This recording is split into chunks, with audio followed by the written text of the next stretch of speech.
Bienvenue sur FR Daily News. Notre actualité d'aujourd'hui parlera de Demain nous appartient, spoiler, épisode 1549. Dorian est la nouvelle cible du tueur, la mort guette les ados.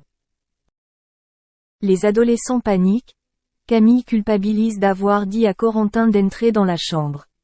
C'est de sa faute s'il est mort. Ils entrèrent dans une autre pièce, où il y avait de la nourriture, et une musique insupportable. Ils n'osent pas en manger. De peur d'être empoisonnés. Première personne à aller goûter ce qui se passe, Lizzie suggère de sortir de courte paille. Nathan et le accent aigu LU. Dorian panique et c'est lui qui boit de l'eau et il dit qu'au moins tout ira bien bientôt. Quelques minutes plus tard, Dorian allait bien. Ils décidèrent de manger et de boire ensemble.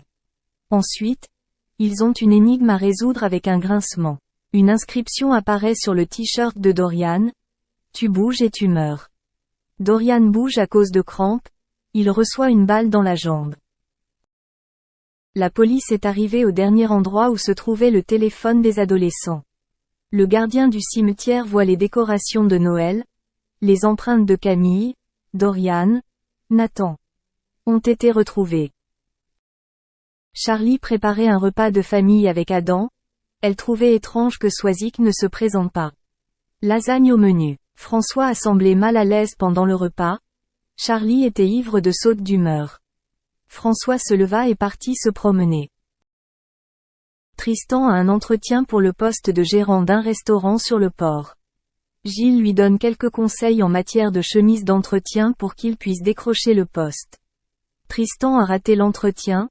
Il était ivre car il ne pouvait plus rien faire. Tristan et Gilles retrouvent Alex à la ferme pour un repas. Tristan donne à Alex quelques idées de restaurant. Parce que ça ne va pas bien en ce moment, surtout depuis le départ de Judith. Tristan et Gilles relèvent le défi de restaurer la ferme-restaurant. François va voir Swazik à l'hôpital. Elle en profite pour préciser. Elle n'est pas venue déjeuner car elle avait le cœur brisé de le voir avec Charlie. Les Roussel sont inquiets et Audrey Sen veut de ne pas avoir demandé où avait lieu la fête de Lizzie. Jack revient du week-end avec Ryan. Il a dit que ce soir c'était une chasse au trésor. Corentin a vu l'invitation en ligne. Louis Gallois a confié à Aurore que Corentin avait fait tout ce qu'il pouvait pour ne pas se laisser dégrader depuis l'accident. Il est très inquiet. Alain presse François de prendre une décision. Ce dernier répond qu'il en est incapable.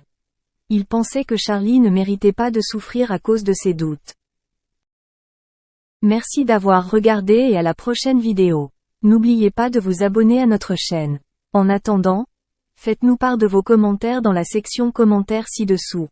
Stéphane Plaza est surtout connu pour ses maladresses légendaires lors de ses émissions et dans Maison à vendre. Diffusé ce soir à 21h10 sur M6, Stéphane va venir à la rescousse d'un couple de retraités qui devrait régler un problème de taille.